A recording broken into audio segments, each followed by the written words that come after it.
Demain, le quart d'heure lyonnais, toute l'actualité chaque matin. Parce que Lyon demain se dessine aujourd'hui, voici l'essentiel de l'actualité. En ce mardi, nous sommes le 6 avril. Ce sont finalement 10 000 personnes qui ont été vaccinées ce week-end au Groupama Stadium. Pour autant, la courbe des hospitalisations pour cause de Covid-19 continue son ascension dans le Rhône. Les associations d'usagers des transports formulent leurs propositions aux candidats au régional, réclamant train, mais aussi car et vélo.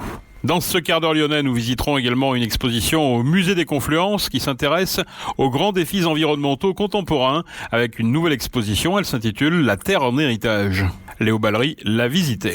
L'OL annonce un 15e cas positif à la Covid au sein de l'effectif féminin. Et puis nous parlerons météo à la fin de cette édition avec un retour un peu brutal des températures hivernales à partir d'aujourd'hui. Lyon demain, le quart d'heure lyonnais, toute l'actualité chaque matin.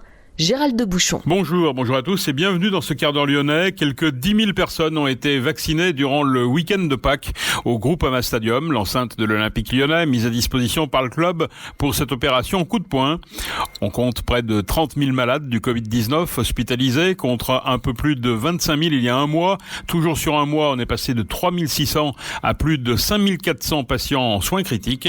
Le ministre de la Santé, Olivier Véran, a reconnu que le pays pourrait friser le pic de réanimation atteint lors de la première vague à 7000 cas.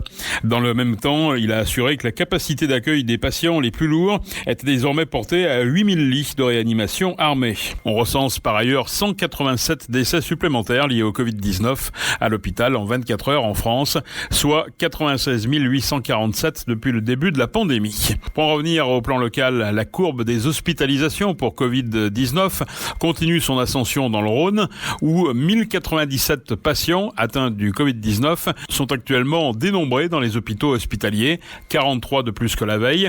Les nouvelles entrées à l'hôpital se montent à 69 dans le département. Elles sont en très léger recul par rapport à dimanche. En réanimation, après une sensible diminution du nombre de patients à 223 dimanche, le chiffre atteint à présent 238, soit 15 personnes de plus en soins critiques en 24 heures. 24 nouveaux malades du coronavirus sont entrés en réanimation, soit 13 de plus comparé à dimanche. Notez que 2 décès à l'hôpital ont été enregistrés ces dernières 24 heures dans notre département. Actuellement, des formes plus contagieuses du coronavirus circulent. Pour ne pas nous contaminer les uns les autres, il est essentiel de nous isoler dès que c'est nécessaire. Au moindre doute, dès les premiers symptômes, je m'isole et je fais un test. Si mon test est positif, je reste isolé 10 jours et j'alerte mes contacts. Si j'ai été en contact avec une personne positive, je me fais tester et je m'isole immédiatement pendant 7 jours, même si mon test est négatif. Vous avez besoin d'aide pendant l'isolement ? Appelez le 0800 130 000. Vous pourrez recevoir un accompagnement matériel, médical ou psychologique. Ensemble, faisons bloc contre le coronavirus. Ceci est un message du ministère des Solidarités et de la Santé. Pour nous écouter en voiture, utilisez l'application Lyon demain. À moins de 3 mois du scrutin régional, la Fédération nationale des associations d'usagers des transports, la FNOT-ORA, a fait des propositions aux candidats réclamant train, mais aussi car et vélo. La Fédération nationale des associations d'usagers des transports regroupe pas moins de 28 associations en Auvergne-Rhône-Alpes. La FNOT milite pour une modernisation du réseau avec l'électrification des lignes Lyon-Clermont et Lyon-Bourg-en-Bresse. Elle milite aussi pour le doublement de certaines lignes, dont Villars-les-Dombes-Bourg, le tunnel des Deux Amants à Saint-Lin-de-Milune. La fédération réclame aussi l'amélioration de la signalisation du Lyon-Roanne. Elle demande aux élus d'avancer sur le nœud ferroviaire lyonnais, avec notamment le doublement des voies entre Saint-Fond et Grenay. Et puis il s'agit aussi, selon elle, de relancer le CFAL, autrement dit le contournement ferroviaire de l'agglomération lyonnaise. Parmi les priorités de la fédération des usagers, stopper tout projet de fermeture de ligne et relancer certaines petites lignes comme Givors-Condrieu ou Oyonnax-Saint-Claude.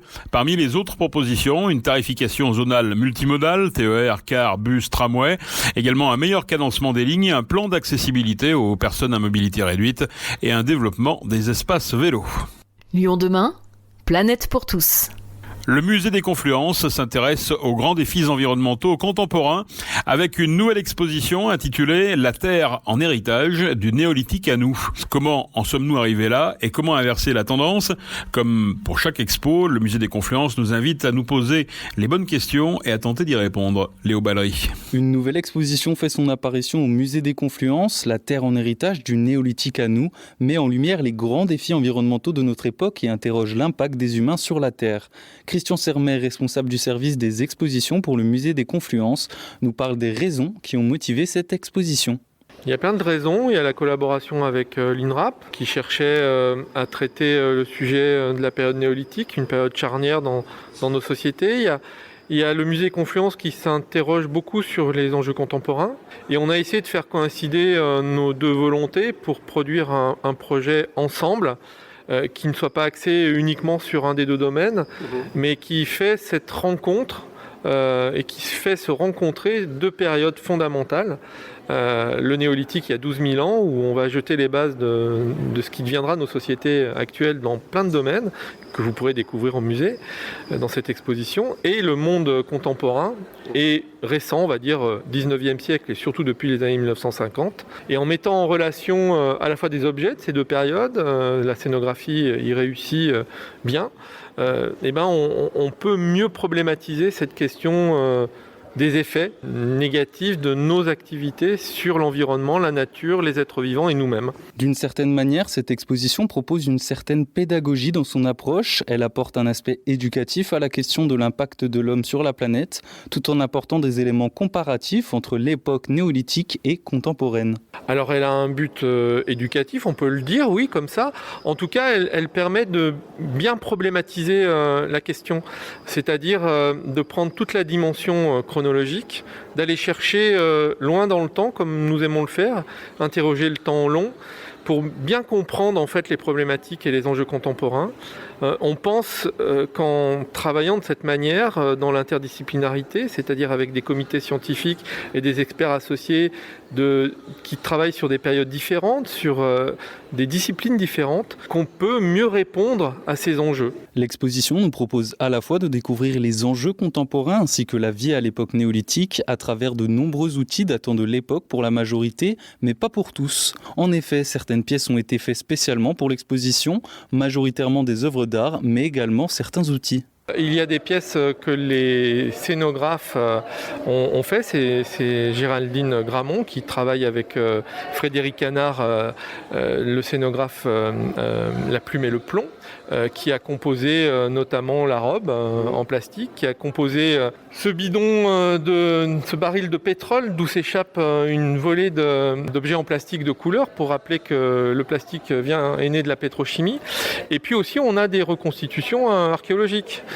Par exemple, Larère, c'est un chercheur de la Maison de l'Orient et du monde méditerranéen de Lyon, qui dirige d'ailleurs le laboratoire archéologique et qui a reconstitué une arère, c'est-à-dire cet outil qui a été inventé au néolithique pour labourer, tiré par généralement des bœufs. Il en a fait une reconstitution avec les données archéologiques et elle est exposée au musée.